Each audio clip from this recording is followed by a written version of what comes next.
well. Ricardo Cruz Duran, hello, already watching the program. Nicholas Erpe, the CMO, watching the program. That's perfect. We'll get it about a fist away, and you're good to go there, Virgil. You guys are fantastic. Viewers and listeners, give the show a like and a share anywhere you are watching. We will rock and roll. A lot of real estate agents watch the program.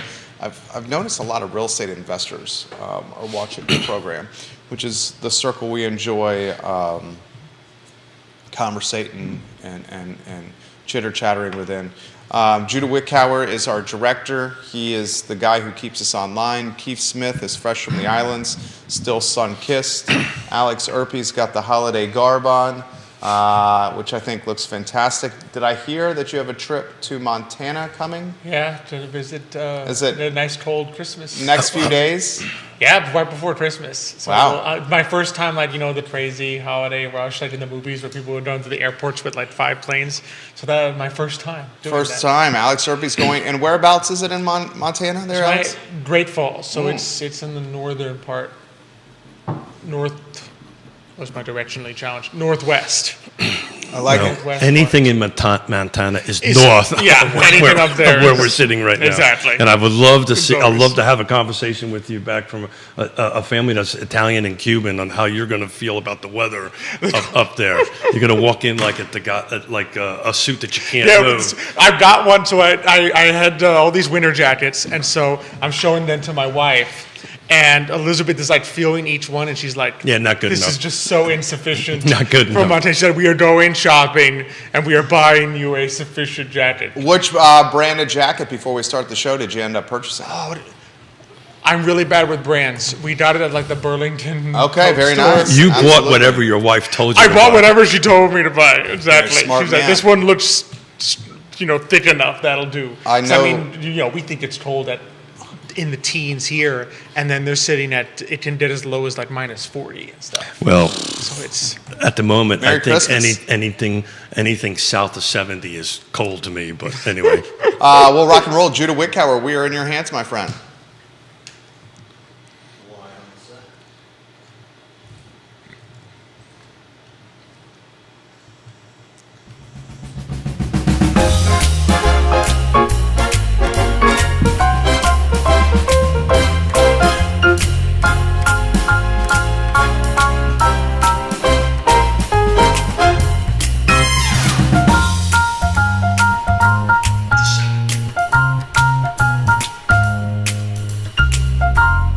Good Monday morning, guys. My name is Jerry Miller, and this is Real Talk with Keith Smith. Thank you kindly for joining us on the first day of the week. We are now 7 days removed from Christmas, and it's the wonderful time of year where the cheer and the holiday spirit just begins to consume the entire community. My favorite time of year. Also my favorite time of the year, as our beloved clients have high expectations for things to get done before close of business 2023, which, hey, work is work, and I'm certainly not complaining, but it's been quite busy around the Mackler Building and V&V brands. Judah Wickower is our director and producer. Today's panel is one of talented proportions. We have 3 commodities that are absolutely known in Charlottesville and Albemarle County in Central Virginia. You will know them from perhaps other shows on the I Love Seaville network, or perhaps the real estate world, and as champions of Hispanic business in this community. Judah, if you could, go to the 4-shot and let's welcome, I think, gentlemen that need no introduction, but I will do it anyway. Virgil, Alex, and Keith on a Monday, a chilly one at that. My friends, que pasa? How are you? Virgil, we'll start with you. Why don't you take a moment to introduce yourself to all the fine folks watching you on Real Talk with Keith Smith.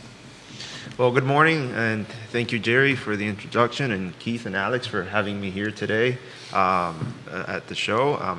My name is Virgil Velasco. I'm with Story House Real Estate in Charlottesville. We're a local boutique firm in the city, and I'm also Hispanic and very focused in the Hispanic community here in town.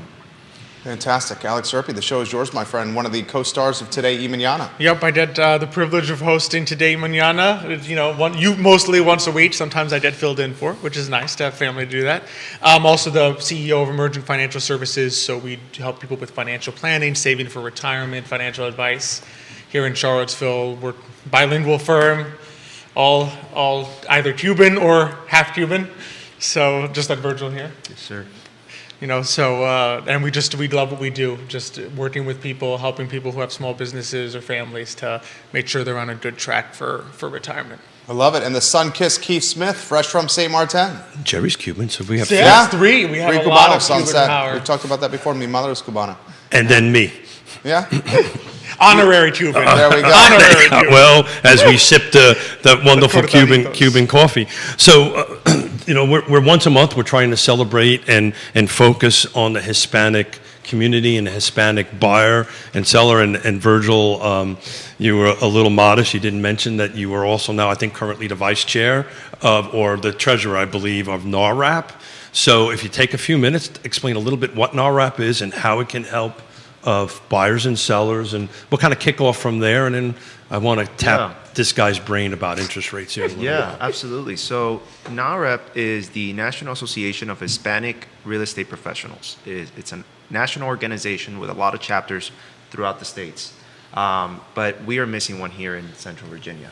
So me, alongside a group of great individuals, local individuals, that decided to come together and see if we can open up a chapter here. And that is what we are currently working on. And the idea behind NAREP is to help really empower the real estate Hispanic professional and grow the professional around the area, so in turn they can help their clients and their Hispanic clients. And through those means, kind of grow the Hispanic home ownership rate in the area. And I'm very excited to be a part of something like that, because it's something that hasn't existed here. And we know that Hispanic are growing throughout the country, and in Virginia is also included there. And I think we're going to have, a good group together that's going to help make that happen. We've got another Cubana watching the program. Or Katie Pearl's watching the show. Hey, Katie, how are you today? And she's got props for Katie. you. Yeah. She's got props for you. She said she had first she loves you, Virgil. Oh, And she said she had a very smooth transaction Yes, we did. with Virgil last year, and she Yes, we hopes did. to have another one. I'll ad lib and say many more, not just another one with There you go. Virgil. Yeah. She says Feliz Navidad, amigos. Yeah. And she is absolutely singing your praises. I see 5 firms on the feed right now. If you want to give Alex, Keith, Virgil some props or ask them a question, put them in the feed, and I will relay it live on air. So Virgil, just a quick get out there, you do not have to be Hispanic to be a board member, because I am a board member Correct. of NARRAP. So folks that are interested in it, that are in the real estate space, we potentially have some space. We have some interest. So if you're interested to help this community and help our market overall, reach out to Virgil. But one of the things that I wanted to share real quickly is the financial and non-fiscal assets. This is the percentage of total wealth for Latinos versus the general population, and why this conversation, I think, is so important around housing, right? So Latinos, according to NARRAP, for last year, 76.6% ownership. They owned homes. That was their portfolio. Nationwide, it was around 60. So you've got about a 16% jump over the rest of the nation and the rest of the buyers. So why is that, gentlemen? You guys jump in. Why is the Latino or the Hispanic market buyer so driven towards ownership by 17% almost over the rest of the nation? Jump You're in. saying locally, No, this is No, nationwide. nationally. Okay. Yeah. Okay. Well, my take on it, I think, comes from kind of an underlying value in the Hispanic population, just from personal experience. I think there's something innate in the Hispanic that we want to be homeowners, not just for ourselves, but for our family. We see like, not only is it a great wealth builder, and we see that, but we more so see it as it's a roof for our family and our kids, and that is by far one of the most important things for our community. And that is why it's such a huge goal that all the Hispanics are really after. And as time has passed, we can clearly see, that rate continues to grow immensely.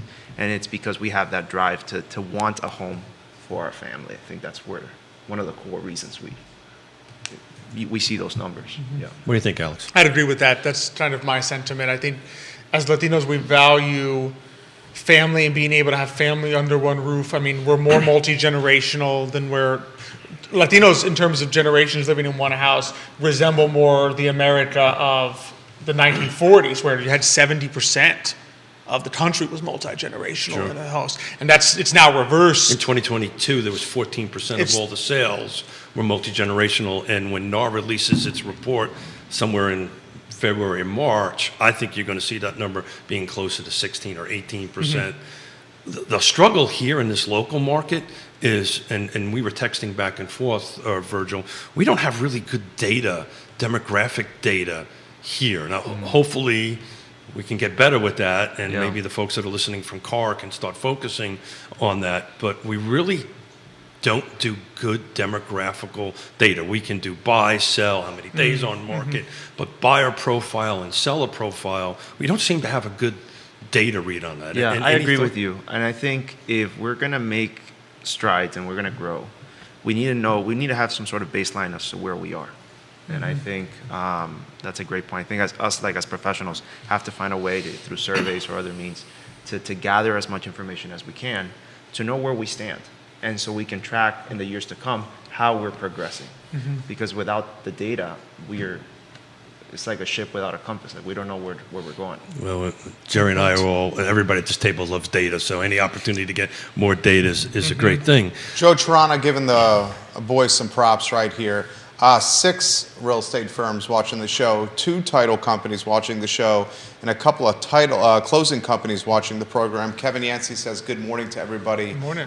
He's watching on the program. A lot of folks on my LinkedIn page right now. Keith Smith, jump in. So one of the things that might help this, and I tend to get myself into trouble, and this is where I'm going to go right now, but there's rumors out there that we might end up getting Showing Time in 2024 in the CAR footprint. We don't currently have that. And one of the reasons why I think Showing Time is going to be a great tool for us real estate professionals, because they really take a deep dive into data that we can get. I mean, when we can, as real estate professionals, kind of have a conversation with a Hispanic buyer or seller and kind of give them accurate data that's related to them and their marketplace, it puts us in a bad spot. So I'm hopeful that Showing Time will give us, it'll take a little time to run through the system and try to get a little data pull in there. But business ownership, this is what I really wanted to get to you, right? Self-employed is 5 times more likely, right? The average driver of wealth, this is nationwide, for the Latino Hispanic is about $174,900 is based on NAR's number. Tell me about that, and are you seeing this in our local marketplace? Oh, absolutely. I think you can see it tremendously here in Charlottesville. It's just, I think there is a drive. It's I think part of our culture too. I think it's part of how Latinos come to this country, but also that drive to start something of your own. And sometimes it starts as bringing a little bit of where we come from to America, but it's also, I think, just we're very, how do I want to put it, like independent, drive-oriented, family-oriented. So you feel this thing that I want to have my own business. I want to run it my way. I want to have the family involved, my friends involved, and that becomes a major driver of wealth for our community. And my wife is an immigrant from Austria, and there's a term that she uses, the immigrant edge, right? Yes. The immigrant has this edge. Brian Buffini, there you go. That goes ahead and kind of just does this. Not that we as those who were born here or not immigrants don't have that drive. It just seems especially out there in that. But if Ricardo's watching and he just commented. He says, without data, it's like a ship without a compass. And he loved this from Virgil. He just put that comment in the feed. Ricardo Gruzran. Thanks, Ricardo. Yeah, I can see him saying that. Yeah. And I would say what, on you the don't use immigrants, GPS? I would say on the immigrant edge, it's also, remember, starting a business is a risk-taking enterprise, right? Because you take on a greater level of risk than working for another company. And if you think about it, the immigrant experience is a risk-taking experience. That's like exactly maybe the riskiest of all risks. Yes, exactly. I mean, you leave your homeland to go to another country is one of the greatest risks you can take in your life. Compared to that, starting a business, easy peasy. It fits right in. Absolutely. And then marriage. And then marriage. At least from Riona's perspective. No, Alex, that's exactly right, and that's exactly what I was thinking about. Like, the immigrant, not just Hispanic, any immigrant, the fact that they immigrated, they had to take ownership of their own lives, and they couldn't fit in a box. They couldn't follow certain, like because something around it wasn't working for them and for their family. So they had to make that incredible decision and take that huge risk to move. So when they get here and succeed at getting here and growing here, that's already like, that empowers you, right? Because like, if I could do that, I'm not stopping now, right? We're gonna keep pushing forward. And we are fast learners, and how can we find ways to make this work? Because we're not scared. We're going to keep taking risks because we saw the benefits of this huge risk that we did take, and it proved very well for everybody. So, yeah. So how are we going to help this community, right? You know, we talked, Jerry and I, what's today? Today's Monday, right? Friday, my days are a bit mixed up here at the moment. That's what happens when you leave an island, you know? Yeah. I left an island? I'm not still there? So we talked on Friday about, and thank you, Jerry, for carrying me through the show. I wasn't quite there, but so thank you for everything you do for me.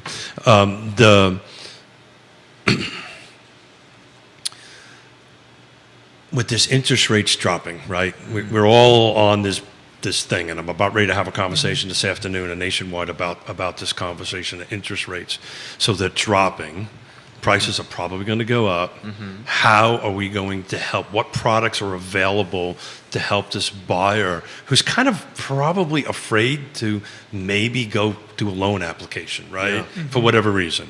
I mean, how are we going to help this conversation? How are we going to get in front of this buyer pool, which I think is pretty large in our community, and help them navigate that? And I'd love Ricardo to chime in on that. Well, I think that by educating the consumer, because we've seen, and this is not a new conversation. For the last 3 years, I think we've been telling everybody it is a good time to buy. Sure. Even when the rates started going up, it's still. I mean, the last 3 years, values have appreciated somewhere between 30 and 50%, depending on where you're shopping. I mean, think about that. That is bananas. Since 2020, our car footprint, we're up to 63%. Yeah. That's bananas. Think about that. Yeah, absolutely. And then we had pretty much a sales crisis this year, right? Sales went down by a crazy number. Inventory, not values. But values kept going up. Yeah, kept going up. With the rates as high as they went to. Right. Right? They went, at one point, I saw an 8% as the medium. Touched. Like a couple months ago. October. Right? Touched. Yeah, the 8%. most unaffordable month in American history to purchase a house was October And 2023. the prices come down? The prices did not go down. The prices did not come down. Yeah. So That's the point he's making. Then So the point is okay, got that. That's the reality out there. Right. That's what the media is saying. But I think he's about to make a poignant point here. And Yeah, I And jumped this is on the it. education point you have to tell your buyer. Yeah. Like, if prices didn't go down when sales went down and interest rates went up, they are definitely not going to go down when interest rates are going to about to drop a couple points. And I'll throw something else in their mix. Population is going to increase between 5,000 and 8,000 people over the next 3 years. And the people coming in the next 3 years, 5,000 to 8,000 additional people, large majority are six-figure jobs. They're tied to a data science school, a biotech school, the Northrop Grumman in Waynesboro, average salary $94K for that Northrop Grumman that's coming in Waynesboro. They're not living in Waynesboro. They're going to be living in Albemarle County, commuting over there, and $11 billion invested by Amazon. We have 5,000 to 8,000 people coming with six-figure jobs and throttled inventory, and rates going to drop 2 points. It's going to be a buyer's bonanza. Yeah. So, like, if you're a buyer and you're in front of a buyer right now, I think our job is to educate that buyer and let them know you need to get in as soon as you can if you have the means to do so. And I see it as like, get on the escalator. Get on the escalator and you'll figure it out. But you have to get in if you can, because the longer you wait, the much harder it's going to be. You're going to need, and I don't think salaries are going up as fast as prices are going up. Definitely not. So the sooner you can get in there, the better it's going to be for you and your family if you have the means to do so. If you don't have the means to do so, it's a different conversation, right? It's getting you to a point where you can afford a home. But if you have the means and you're choosing to rent, you're making a mistake, because you're going to be losing money in the, because of how much prices are going to go up. You're not going to be able to afford a house a year from now that you could afford today. It's just, and we've seen it for the last 3 years. it's the same conversation. Q3 2023 versus Q3 2022 in Albemarle County, and 11% value appreciation. Yeah. Just Year over year, quarter over quarter. Yeah, and that's when the interest rates went up. Yeah, exactly. Because what you have to, I think the thing to keep in mind is the last time we saw interest rates at these levels, they were coming down, this was the 80s, they were coming down from 15. We're looking at interest rates at what, between 7 and 8 now, having Oh, depending on where you shop, high anywhere sixes. you shop, high sixes. Yeah. Coming up from historic lows. Yeah. So I was talking about this with Xavier recently. 80% of homeowners have an interest rate that they're currently paying, a mortgage rate they're currently paying that is 4% or less. They are not, if you are a seller, even if you had some kind of gain in your home, are you going to put your home on the market to then have to buy another one at 6 and something or Right. 7 when you're sitting? I mean, we have clients and Yeah. people that we know that are sitting on 2 3/4, 3. Right. You have to calculate that. So there's I think only that so mindset's much. changing, though. I think It- that mindset's changing. It may, but there's only so much supply that can go on Yeah. the market when that's the conundrum, because you're not looking at what you were looking at in the Yeah. 80s when people with, of course, if you had 15, Right. you're happy to sell your home and then go buy home Sure. and pay 6. Right. If you're at 2 3/4, Right. it's a different calculation. And can I have been thinking about this recently, and the reason there's even been less inventory this past couple of months is that rate lock thing that's happening. Golden handcuffs. Right? Because nobody wants to lose that rate unless they absolutely have to, right? And even when they have to, they can't. That's the bigger conversation. Now, my question is, like, now that the rates are going to go down, I think there's going to be more buyers come to the table.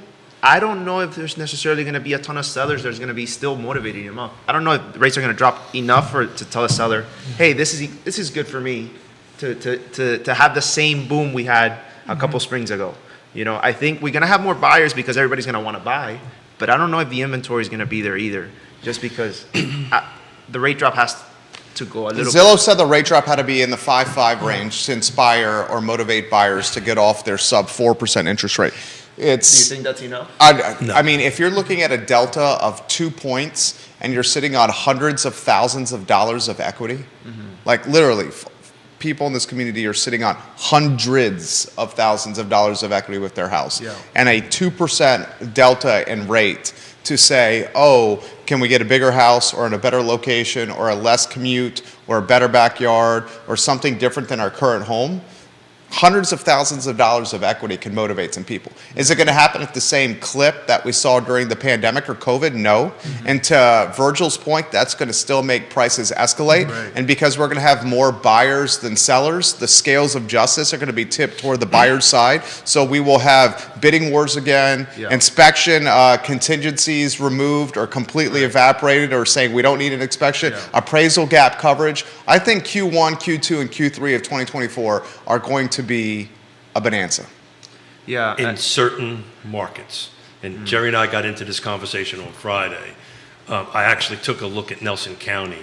So the unicorn years is 2021, right, during Yep. during COVID. But Nelson and Buckingham have always been traditionally soft in this market. So that's the point I'm making. Yeah. So the point I'm trying to make is the markets that have been traditionally soft will be soft. The markets that are not traditionally soft are going to be nuts, to Jerry's point. So the thing in the Albemarle County and Charlottesville City are going to be nuts. yeah, Nuts. and particularly after tonight. So the reality of And he's it. referencing city council and the draft zoning ordinance that's coming to vote tonight. So thank you. So the reality of it is that you're 100% right. The pool of buyers is going to overflow, and I don't think it's going to go to 5.5. I think you're already seeing it now. I think you're already seeing this stabilization, this reduction. People that can bring more cash to the table, right, or buy rates down, or buy points, they're going to come in. The sellers in these hot markets are not going to do it. This is why inventory, supply, and demand. This is why inventory is so important. And I've said on the show, and I'd love you guys to agree or disagree with me. We're in a 10-year run of inventory like this. We are not going to see a huge inventory change in the prime buying and selling areas. Some of these outside areas might. If you take a look at the chart that I did today for Nelson, it's pretty evident that we're right back to 2016 16 numbers and stuff like that.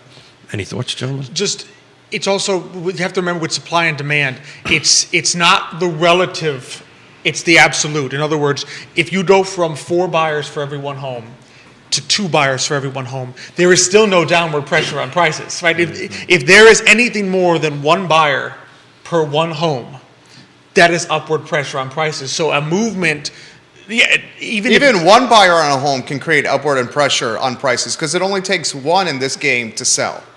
Even takes one one buyer buyer. can do you it. may even need less. You don't even need 2. So in other words, it's the absolute that matters here. So even if there's a relative change in the ratio of buyers to sellers, as long as we're seeing more prospective buyers than there are homes available for them to buy in the key markets, there cannot be downward pressure. There has to be an upward pressure on. So Virgil, are you seeing with your buyer clients the acceptance of where rates are, that this is the reality of it and that we're Yes. not going back? Are you seeing the same on the seller side?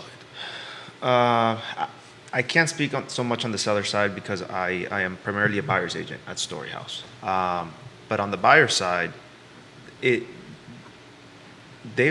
definitely accepted it. They accepted it when it was at 8. It's like this is what it is. Because they had the cash. No, because they Not need even a place to necessarily. live. They want a home. Yeah, they need a place to live. So I'm glad you brought that up. United Van Lines just released its import and outport. So even though NAR gives us data on why people come and go and all that stuff, I like using the van line, the moving companies, because it's real data. So it's very interesting. We had 52% inbound in 2023. This is according to United. So 52% people came into the state. This is statewide. 47.8 went out. So we had more people come into Jerry's point.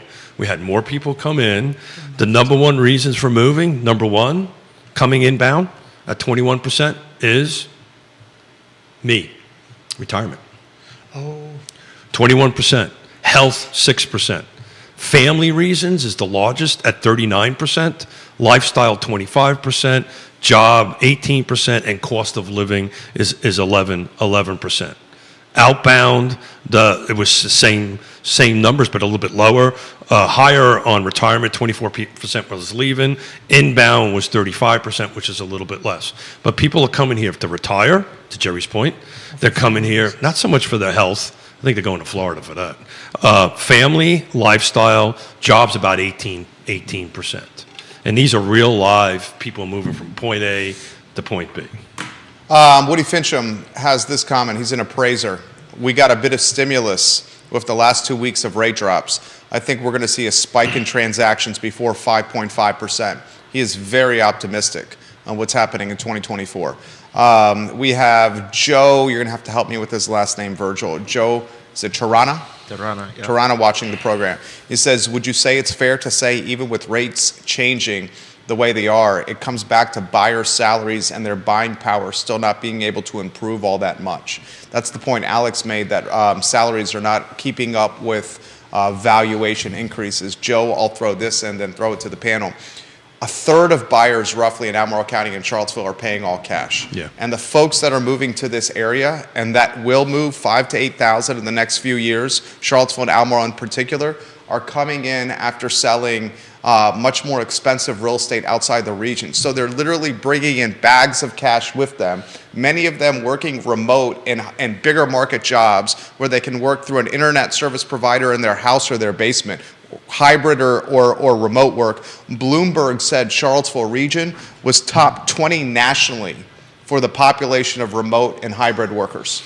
Top 20 nationally, the Charlottesville metro area. Mm-hmm. That explains a lot. So Joe, while the current residents may not have the salaries that are keeping up with valuation increases, it's out of market buyers that are driving the market to a certain point. Your take on that, Virgil? I mean, yeah, for sure. We have an enormous amount of people that are coming from different parts of the U.S. buying cash because they're coming from areas where they have way more equity than that they can use that to buy here. And Joe makes an incredible point, and it's one of the challenges for your local resident, the person that was born and raised here, the person that was born and raised in Albemarle. For them to get a home, they are competing with those incoming residents. And it's going to get harder in 2024. I think the competition is going to go up. I think we've gone through a very nice period for buyers these last couple of months where you can have home inspections, you can probably negotiate seller credits. I think that's going to slow down immensely coming into the spring of 2024. 100%. That's assuming the sellers decide to sell.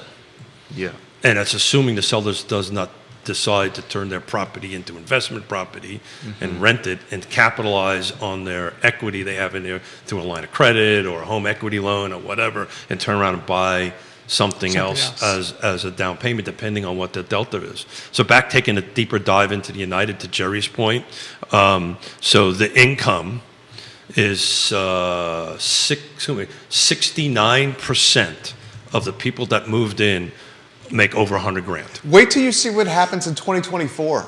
And then wait till you see what happens in 2025. I'm speaking to the folks that are bringing the schools to market, and they're straight up saying the people that are coming to this area from these 2 new UVA schools are not even scratching 6 figures. They're deep 6 figures. So like deep 6 figures. 100% right. 150,000 and up out of that 69, 42% of that was So almost half of the people making over 100,000 are actually making over 150. Wow. Actually making over 150. And I would say 150 in the next 24 months is going to be light with the people that are moving to this area. Light. But here's an age stat, according to United. 55 and over is 20%, 65 and over is 34%. So I didn't do the math on that, but it's somewhere close to 70% on it. I'll round it up a little bit. Or above 55. Or my age and up. That's the other challenge, because that age group is coming, if they're downsizing, they're coming with equity. Well, like I said, with the boatload of cash. Yeah. If you are a millennial group or Gen Z going in, you would traditionally have relied on mortgage, because you're not coming with the cash. But Virgil, nobody's building quote unquote starter homes anymore, because you can't. You physically can't do it. The regulatory reasons won't let you. The rezoning is too land is too expensive. Construction is too expensive. Back to the conversation of helping the Hispanic buyer. They are generally in the workforce, right? I think if you take a look at what they're making, I think they're doing great national wise. I think you might have a stat on that on there somewhere on that, but they're doing not quite the 123,000 AMI, but they're roughly darn close to it. Yep. Where in God's holy name are they going to buy, Virgil? Or how are we going to help these folks? I think That keeps me up at night. if you have some sort of influence on the Hispanic population, I feel like the message has to be that the young population has to focus on education. Because although a degree is not what it was, 50 years ago, I think it's 79%. Your median income is 79% higher as a Hispanic with a degree than without one. So just off the start, I think educating the younger population to go to college, get an education, will help them get an income that will help them purchase a house in the future.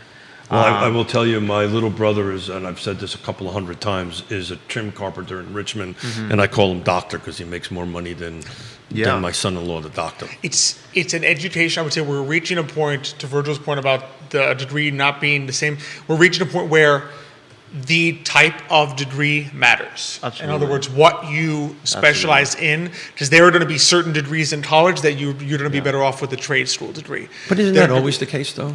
I think there was a point where the degree was being used by employers, a bachelor's degree was being used by employers as a proxy for how employable you were. Well, that's what I think we are beginning to see a shift where I think it happened first, I would say, 10 years ago, when I graduated college, we were already beginning to see a shift where economics professors and others were telling me at that time that the MBA, which is basically a master's level, was no longer being used as a proxy. In other words, many firms were saying, I actually don't want an MBA because I intend to train you in how I see business. I don't want you to come in with preconceived notion.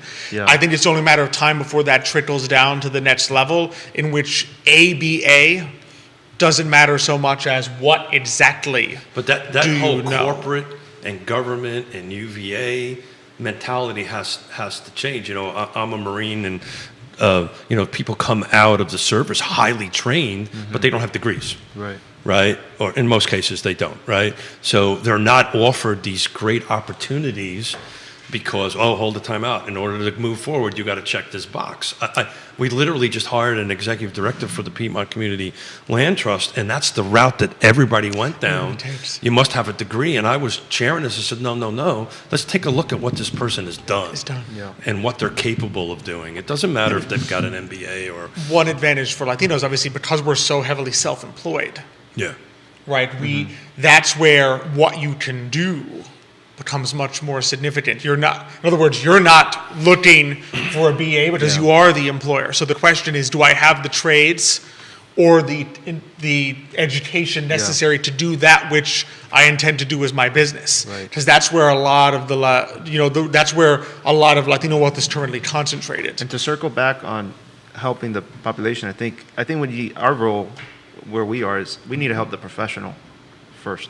There's no way us as individuals can make a huge impact on the Hispanic population of Central Virginia.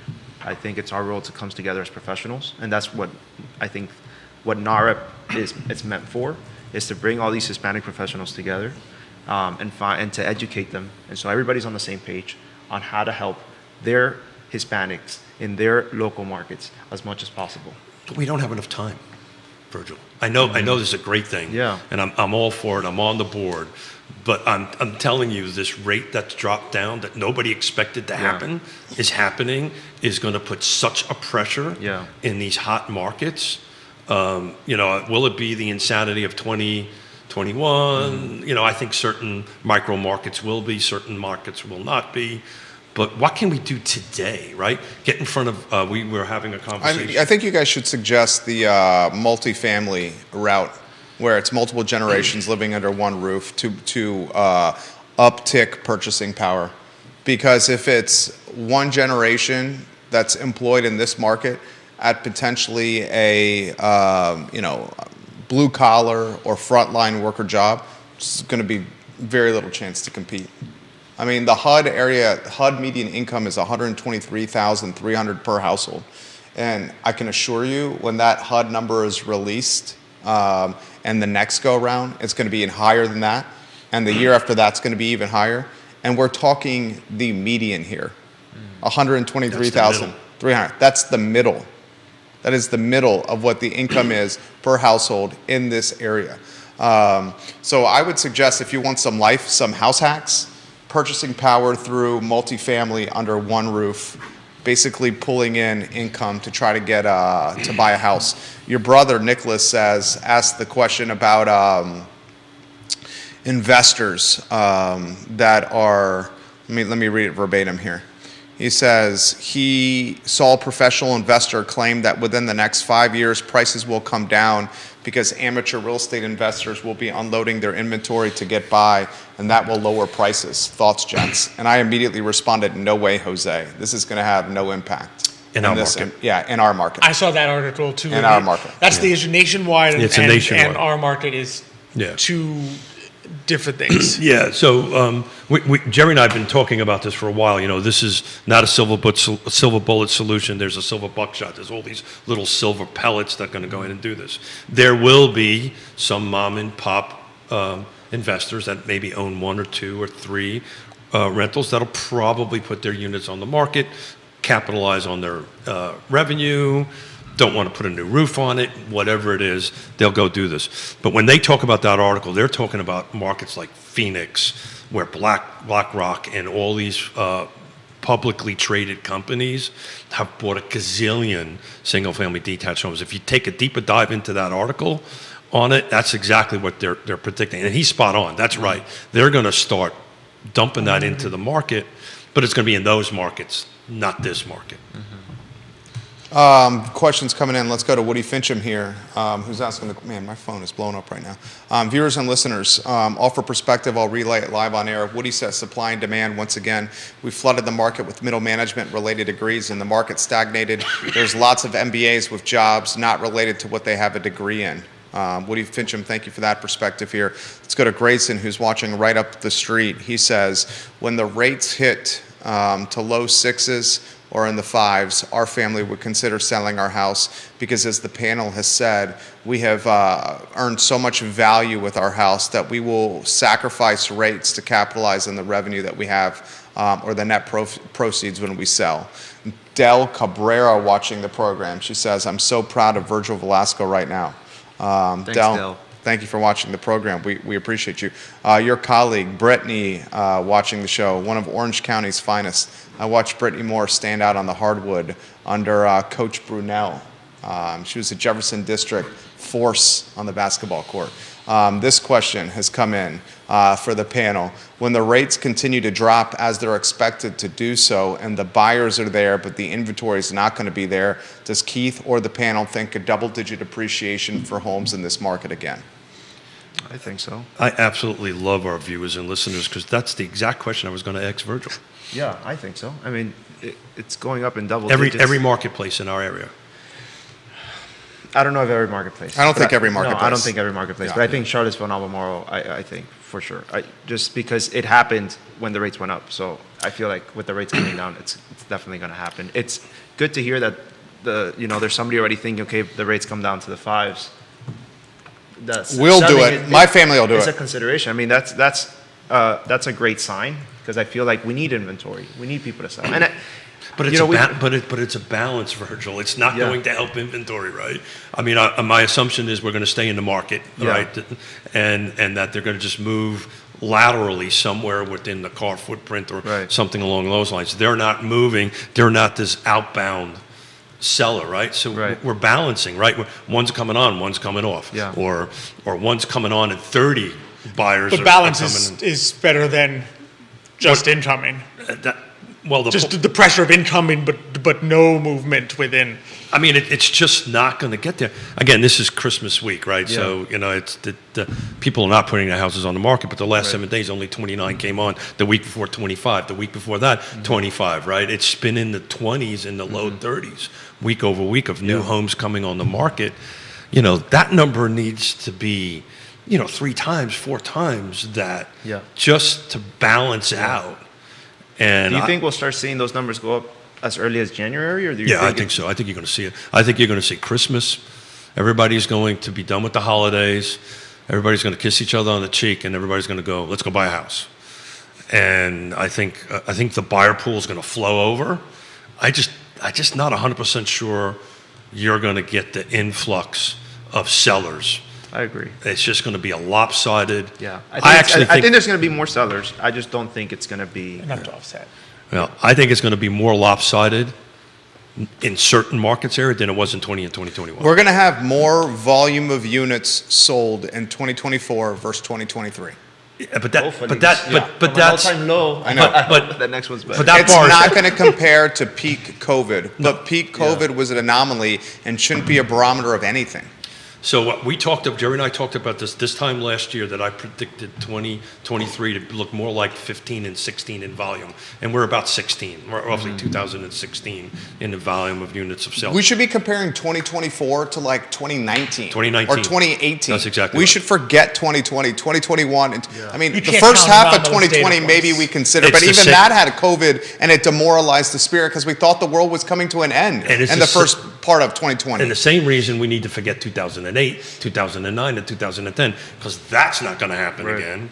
But I don't think inventories were where it was at 2019. I'm actually working on a report for Wednesday, so watch out and take a look at it. But it is below 2019. Yeah. It is below 2019. We'll highlight, man, you got a number of mortgage brokers watching the program. Brokers, let us know where you think rates are going to go. Michael Buchensky said on the program he thinks it's going to drop to 5.5 in 2024. That's First Heritage Mortgage's finest. 5.5 in 2024. How about this one that Keith kind of alluded to? What do you gentlemen think is going to be the impact? And City Council could vote on this tonight. If they vote on this tonight and approve it, I'm going to lose my bet to Keith Smith. I think it will be the first bet I lose to Keith where I buy a bottle of bourbon. So you think it will for be that delayed? I thought it was going to happen in 2024. This is literally the last meeting of the year. Do you want to talk draft zoning ordinance and upzoning and if it's going to have any kind of impact on this area and what you think that impact is going to be? Yeah, I mean, from the Hispanic side of things, that zoning is one of the biggest reasons it's hard to find a house. It was listed in the report as the top four. So any changing in zoning could be a positive thing for housing if it's done correctly, of course. But I feel like a lot of times it's just nothing really changes, which is the biggest problem we have. Can I ask a question for you both? Any possibility, do you foresee the change in zoning potentially sending a certain group of people from Charlottesville out into Albemarle? Definitely. In other words, if you're currently Yes. in single family and you Yes. get rezoned, do you then Sprint to sprint HOA out to neighborhoods. Yes, Albemarle? I would agree. 1,000%. Absolutely. I don't think thousands, but No, 1,000% that will have an Okay, impact. got it. And I'm couple- sorry, couple my hearing that- aids didn't pick that up. And if you couple that with the rates going into 6 or 5s, it'll definitely be motivating enough to sell and just stay within the footprint, just not in Charlottesville. The urban ring, 100%. Totally agree with that comment. They will move, to Jerry's point, to HOA. I've ran the numbers a couple of months ago. HOA communities on average sell about 18% faster than non-HOA communities. That number will increase And at a higher price point. at a higher price point, and it is also at a higher price point on that because there's stability. We know where it's going to go. There's downsides, right? HOAs are pretty tricky things, and you could be subject to a board that does a special assessment because they need something, but there's more stability historically on that. To answer your question, Virgil, I went back and looked at some spreadsheets I've done. October, November of 2023. So this is the full car footprint to include both sides of the mountain, Buckingham County, new construction, single, everything. This is the large grouping of stuff. October and November, there were 776 units sold. In October and November of 15, there were 782. In 2019, that was the year you asked about, there was 967. The winner is 2020, October, November, there was 1,207. So we're if you look at the arc on this thing, we're going down, but I think you're going to start seeing it going up. But it's going to be more like, to Jerry's point, I think we're going to see, if I was to make a bet for 2024, I think closer to 18 than it's going to be closer to 16. I don't think we're going to get close to 19 numbers.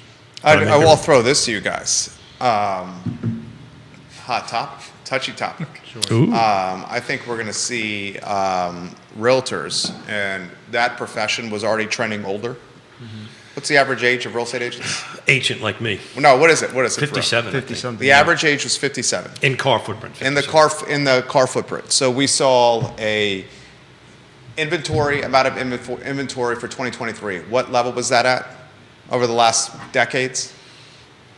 Units sold. Oh, I'd have to look that I up, the don't know the total. Rough estimate. Oh, It was oh. low, very low, right? You're talking about this year versus Yeah, in the past. 2023 in the past. Yeah, It was yeah, very yeah, low. yeah, yeah. yeah. We're I third know, down. I know this number versus 2020. We're 62, 63, 67. I'd have to pull the slide up, but we're in the mid 60s below in volume than we were at the peak of 2020. Yeah. At this point. So this is what I think the herd is going to be culled, if you may. There's going to be less agents. Yeah. While there will be inventory shortages still, you're going to have perhaps less competition in the field because the older portion of the real estate population is going to choose to retire because they don't want to renew the license and they see the headwinds coming. They realize that they're not going to be able to compete. They're going to retire, which is going to create an additional generation or a new influx, or the current flux is going to gain more market share Sure. of being able to do business. So I think you're in a fantastic position, Virgil, right there. Yeah, I mean, hopefully, we do gain some market share. You're I think- meaning more agents? No, No, his I think population. the current agents are going to gain a little bit more market share. I know that the agents right now, I'm like we're not renewing our licenses just yet. I feel like the agents that came in for the last 2-3 years are not going to be renewing their licenses probably to 2025. So I think So even through this period, I think, unless from the retirement side, the newer agents, I don't think are going to be going anywhere. Something that just happened last week, I think the whole lead stuff with the FCC It's interesting. Glad may, you brought that up. may shift things a little bit, because now buying leads, that whole thing about how people are buying leads may start to change. So business plans are going to have to change a little bit. There's more challenges with that as well. But I think that the agents that got into the business more recently are probably going to stick around through 2024. They have a window. Because they have a window. They're not renewing their I license. think he's got something to say on that. Here he goes. Get ready. Yeah. No. We're already down substantially. I think by the time of the mid-year next year, you're going to see 30, 40, 50% reduction in agents. And it's not the license that's the expense. That's easy. That's a couple $100 a year, right? To renew your license. Go ahead, Jerry. No, you can say it. It's the fees that we pay, the MLS fees, all that kind of great stuff. So we talked about this, and this is a side topic for Jerry and I. You know, a couple of months ago, I called it. I will continue to call it that we're in a. If you're in this business, you're in the middle of an O shift, right? And if you're not in the moment right now of working on your education and working on your skills, your particularly communication skills, I'm glad you brought that up. People that are buying leads, watch that to go away. The FCC is going to put its thumb on the scale, and that if you're in that market, it is going to be very difficult to do that. So you're going to have to be good at what we're all good at, is we're building relationships, one-on-one, face-to-face, through a camera, however you want to do it. But if you're counting on leads coming in, and you and I had a conversation about this a couple of months ago, that I said, watch out, that's what's coming. And sure as heck, that's what's coming down the pike.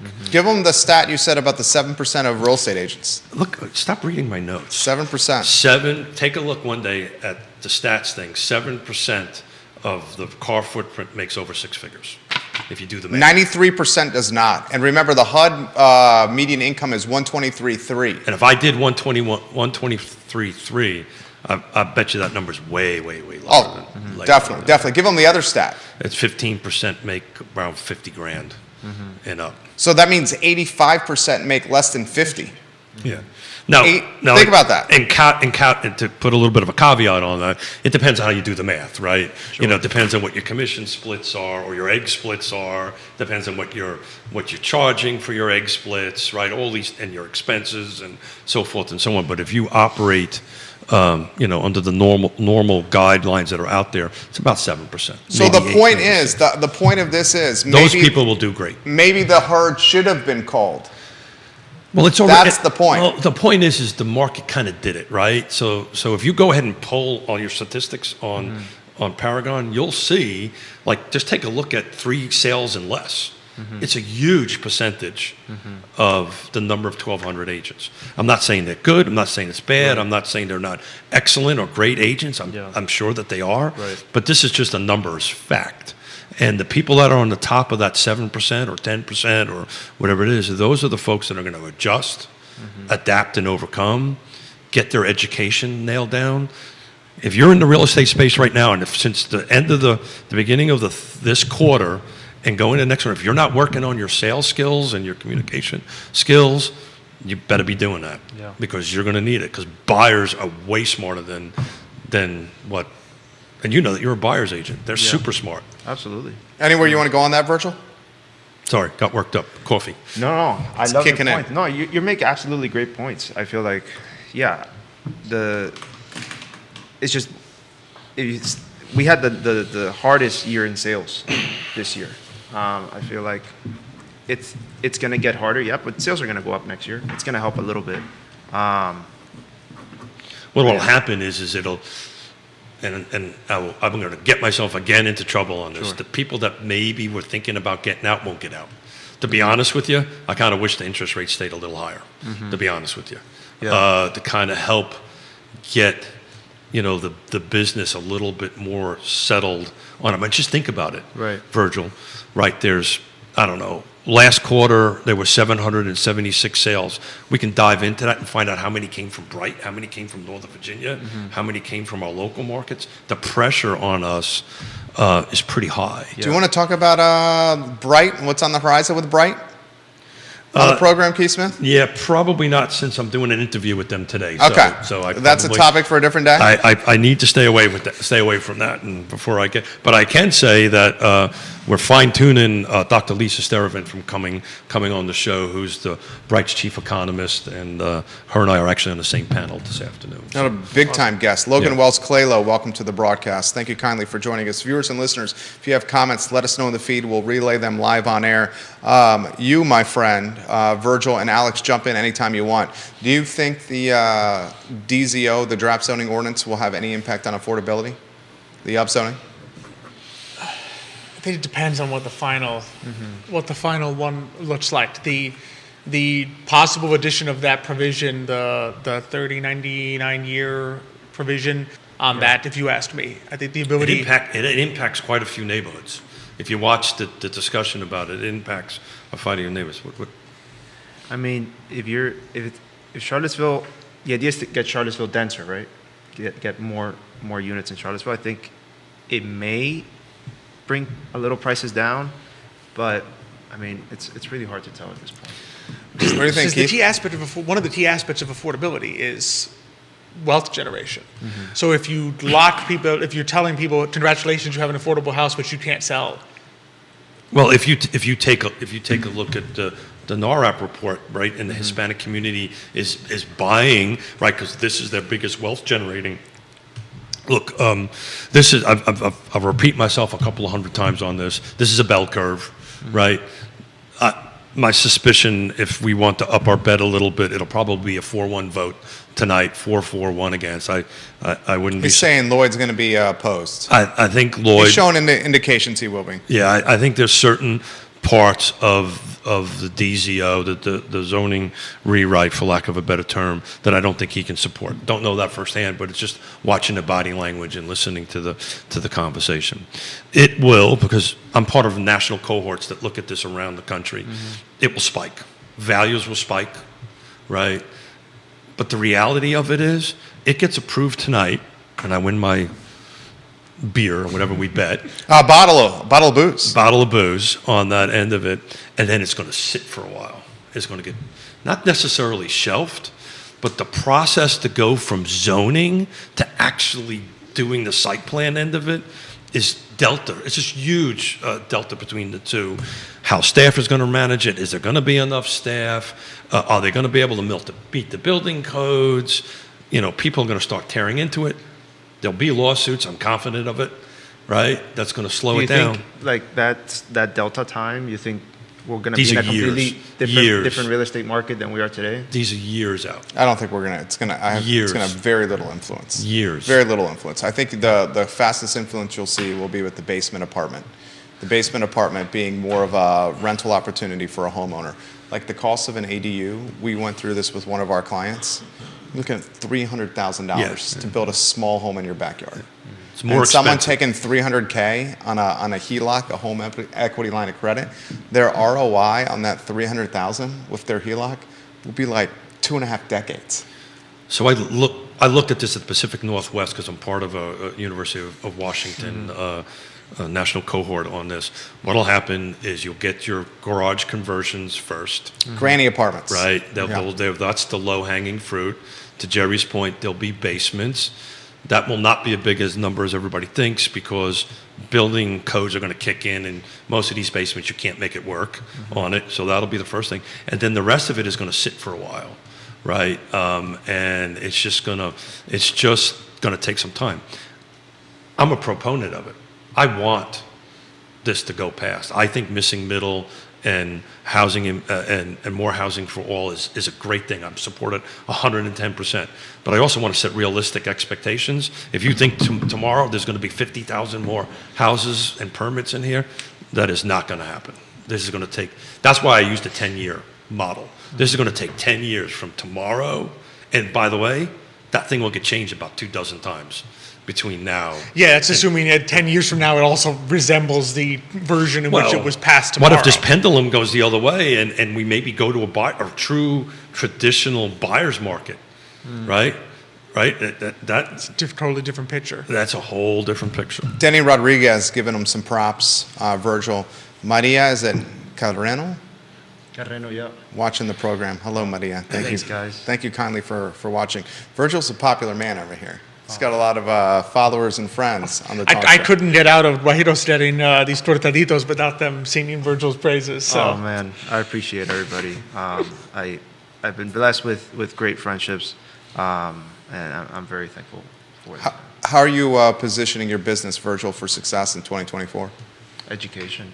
Yeah. Yeah, I feel like it's more important than ever to be as educated as possible. I mean, we can't know everything, but we have to at least try to stay informed, because our buyers need information to make sound decisions, especially when we're going to see way more competition coming our way.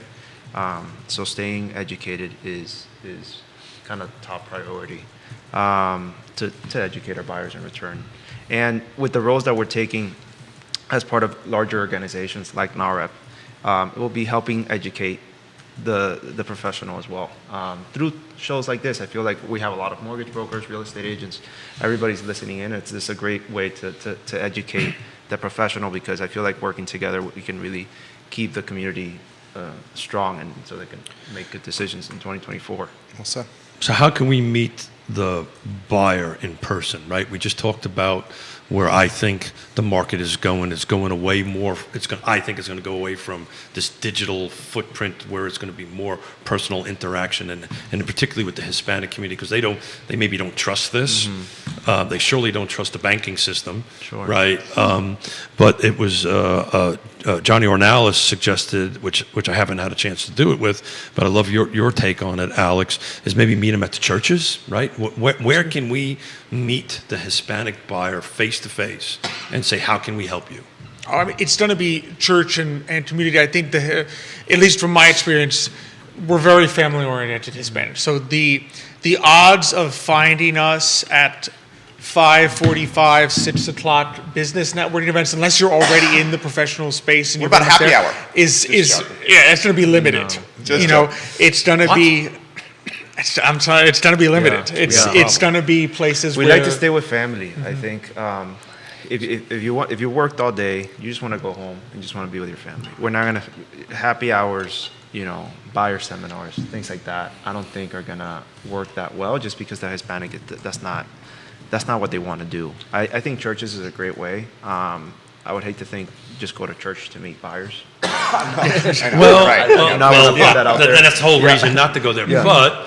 But we're being practical, right? Yeah. Right? So how can we, if that's the answer, if the answer is to connect with the priest or the pastor or whatever Yeah. in that, and say, look, do you have a community there of Hispanics, and we're in the business, Yeah. NARAP, of helping, Yeah. how can we set up some sort of home buyer seminar, something like that? I'm not talking about going to church and as you get the host go, I think NARAP- hey, you want to buy a house? I think NARAP should do a weekly show on the I Love Steville network.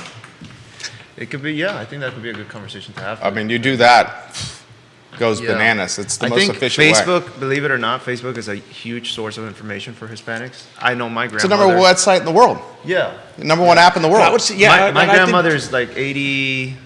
It was just her birthday yesterday. Happy birthday. Yeah, happy birthday to Happy birthday. grandma. What do you and- call it? Abuelita? Abuela, yeah. Abuela Sara, yeah. And she's on Facebook all the time. She sends me Facebook stuff every day, and so is my other grandma. So Facebook is definitely, they're paying attention on Facebook. And I think cultivating the relationships that we already have, and making sure that, your sphere knows who you are, and that you're here to help them. And like, we all want to buy a house, and we need to make sure that everybody in our sphere knows that that's our mission, to help those that want to buy in their respective families, that we're here for them. But if you take a look at the data, the comment that you made, we all want to buy a house, there's a lot of people out there that just gave up, that they don't want to buy a house, that they just, look, I'm just going to rent because this is too difficult. I find with the Hispanic community, they laser focus on it. They understand, because the stats prove it, they understand home ownership is the quickest way, other than calling Alex Erpy, is the quickest way to financial stability, correct?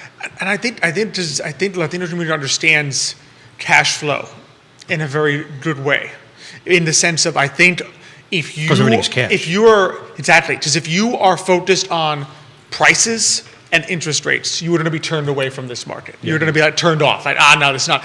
If you bring it down to, okay, what is this going to cost me per month in mortgage payment? Then a lot more people would realize, wait a second, I can actually afford to purchase a home, because when you compare my monthly mortgage payment, all inclusive, to my monthly rent, that investment, that change of $300 a month, $400 is actually something that I can do. But and I think the Latino community kind of gets that, because we work. Everything is a lot of things are cash flow with us. If you're just looking out there in the older mentality of, oh, this home is this price, and interest rates are now, let's say that time when they hit 7 and 8, right? Oh my goodness, interest rates are 7 and 8, and 6 years ago they were 2 3/4. That's going to turn you off and say, well, it must be unaffordable. Or 18% in the 80s. Yeah, but if you were like 18% in the 80s, you're like, this is great, this is super affordable. But to Jerry's point, I wasn't paying $400,000 for the house. But if you bring it down, which is what we try to work with people a lot, to say, what is the actual mortgage payment? And I think Latinos get that very well. So I've been doing this. Even if Latinos are not ready, I don't think they give up. The Latino clients I'm working with right now that sat with a mortgage broker or a lender and reviewed their numbers, and they're like, look, this is what you can afford right now. It doesn't look like we're going to find anything at this price point. But this is how we can help you. But this is how we're going to do it. And they're all excited to start working on making it work. It's like, what do we have to do? We have to improve our credit? Okay, let's see how we do that. Do we have to pay off a car or sell a car? Like, how are we going to get there? And they all get excited I'll give you a great example. Was a family that came to me last year when there wasn't an ITIN, a tax ID program. And we tried looking with what the bank had approved them for, which was very low. Nothing that we found really did it for them. And I was like, look, let's put a pause on things. Let's work on finding a better option. And we did.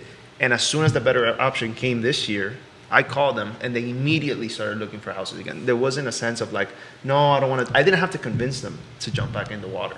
They're just ready to go, and I think we helping them get to that point will make it happen. But they definitely don't give up. It was just like, we can't do it. Okay, why? Okay, now let's figure it out when we get there. 100%. And I've been doing this for 3.5 decades, and everybody, for the most part, 90%. Buy by the monthly payment, do not buy by interest rates or whatever. And the media's kind of got everybody shocked about it. But that's the reason I was asking the question earlier about, is that conversation even coming up with the buyers? They're more like, where am I going to find it at the price point, and how much is my monthly payment going to be? That's exactly right. Monthly payment is the most important thing. And if they see that it's even a little higher than what they're paying in rent, they know that it's theirs. So they rather pay more than what they're paying in a rental to put it into something that's theirs. So when you see me wander into the Catholic Church, stand away from me, because lightning might end up hitting me. James Watson watching the program. James, A+ people. Love James Watson. My brother-in-law. Absolutely. He says, at 9 square miles in an expensive town, is any zoning change really going to make a difference for creating affordable housing? Particularly taking into account we're looking at 10 years or more of folks moving to the area before any of the change comes to fruition. Absolutely right. I think this whole upzoning thing is nothing but window dressing.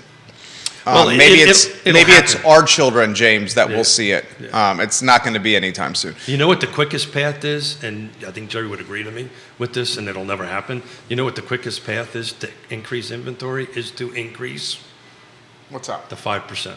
Well, that's Albemarle County. It's a different jurisdiction. I know it's a different jurisdiction, but that will impact everybody. But that ain't going to happen. We will be... Maybe my children, our children. I'll be long forgotten before that happens. Kevin Higgins asks, is vertical growth the solution? I just don't think there's the political capital there for vertical growth. Vertical growth may happen, but look at the project on Ivy Road. That's 10 floors and 200 and some apartments and 130 feet tall. The backlash from the Lewis Mountain neighborhood is so severe that the developer is basically saying, and it's an out-of-market developer, RMD Properties, is basically saying, if we can't do it as is, we can't do this project. So particularly since and I'm an affordable housing advocate, I chair an affordable housing board, land trust on it. with the criteria that they put in there, putting my developer hat on, it's really going to slow it down because the math just isn't going to work on it. He's talking about the affordable housing criteria. Yeah, and it's just not going to work. But we're going to wrap up here, guys. So thank you very much. Tell me a little bit quickly, Christmas traditions in your household. Oh, that we do. So, what we've typically done. Obviously, it's gonna be a little different for me this year. I'm Yeah, gonna 'cause get a you're in taste of Montana. I'm gonna taste the taste of the German tradition because my And like my wife's mooses mom and- is mooses German and stuff like that. Yeah, a lot of mooses and elk and no, but they have a different set. But for us, pretty much, I think the number one thing is so the Italian side, you get a lot of fish Yep. on Christmas Eve. So you get numerous variations of fish. Sometimes you get the fried calamari, fried batala. You get the fish salad is a very common one with the octopus. Christmas morning is always my father makes hot chocolate. So he makes this wonderful. I mean, and it's the Spanish hot chocolate is not like your Swiss Miss American, stuff. It's like pure melted chocolate that's just so thick you need a spoon to have it. And we have it with a variety. That's the number one thing that we do in the morning. And then the dinner varies because we mixed it up. Sometimes we used to do the Cuban. The Cuban meal always pops up. So you get the roast pork with the arroz con frijoles, plátanos fritos, and the tostones. Sometimes we switch it up and do meals from movies. Like if we watch a movie we like, we'll recreate what they had if it was Right, you goose or talked about duck, that last year, yeah. which is a lot of fun. We've had some good meals from Like the doing cheese that. pizza that Kevin wanted on Home Alone. We go a little higher than a little Okay. more refined than the cheese pizza. Really? What's a movie? So like for 1 year we did the shop around the corner. It's the old yeah, version yeah. of Oh, yeah. You've Got Mail. Okay. And they had in the thing. There's a guy. They go to the owner of the shop mentions this meal that he's going to take one of his employees to, and it was a roast goose with baked apples, Wow. red cabbage, and cucumber salad with apple strudel. So we kind of recreated that meal. Yeah. We've done some others there, so it's fun. But yeah, I mean, I've read that we have the book that has the. Yeah, I don't want to offend anybody who likes goose or duck, but that's definitely not on top of my. It's just a bit too oily and gamey. When you do it right. Okay. When You'll have to Mrs. invite- Erpy puts it. You'll have to invite me over, but you celebrate on Christmas Eve. or For the Christmas sake Day? of We do time. both. We end up doing both. We eat 2 days. Nice. I like that.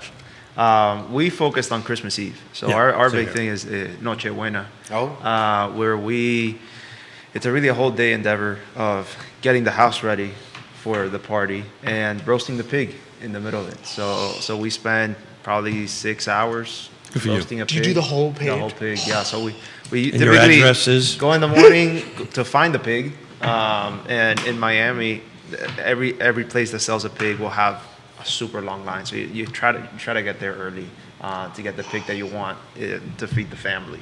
And then we take it home, we prepare it, and we typically do it the day before, because we marinate the pig the day before. The kids hate it because they see a pig lying in the kitchen table with the head out and everything. I love that. But we marinated the day before, and then we roasted the whole day on Christmas Eve, Nochebuena, and it's the biggest day of the year for the family to come together There you go. and appreciate one another and dance and listen to music. And it typically, my Nochebuenas go into the 4 in the morning. Sometimes. Really? Yeah. Get yeah. out of town. Oh yeah, man. That sounds would awesome. Yeah, we had a lot of fun, and then the next day we typically don't do anything. Everybody kind of disperses. Yeah, I would on think after Christmas 4 Day. o'clock in the morning. Everybody kind of goes their own way, and we actually open presents at midnight, which is super. That's what we Oh, do. that's really cool. Yeah, because the whole Santa thing wasn't really a thing growing up. Did It you was have 3 Kings? Was that the big? What we was had the Three big? Kings also, but my mom couldn't do presents 2 months in a row. So it was Yeah. like Christmas was the big present Okay. stuff. But the whole there wasn't gifts under the tree, and then there was gifts under the tree on Christmas Day, and everybody waking up in the morning to get the gifts. That wasn't really how we did it. It was kind of like we spend the whole night Yeah. partying, and at 12, all the kids would rush to the tree to open whatever gifts were there. So, yeah. Love it. So that is awesome. Thank you guys. This Yeah. gentleman has a show to get ready for, and we're a bit over time. So thank you. Merry Christmas, Thank Happy you. Holidays to everybody. Likewise. Thank you for coming in. Yeah. Once a month we'll be doing the NAR wrap, and we'll talk Yeah. about see if we can expand it a Yeah, little bit later. absolutely. Yeah, thank you guys. Alex, Keith, Virgil, Judah, this is Real Talk with Keith Smith. The I Love Seville show is up in about an hour. Thank you kindly for joining us on a Monday. So long, everybody. Actually, you're going to do good. I'm looking.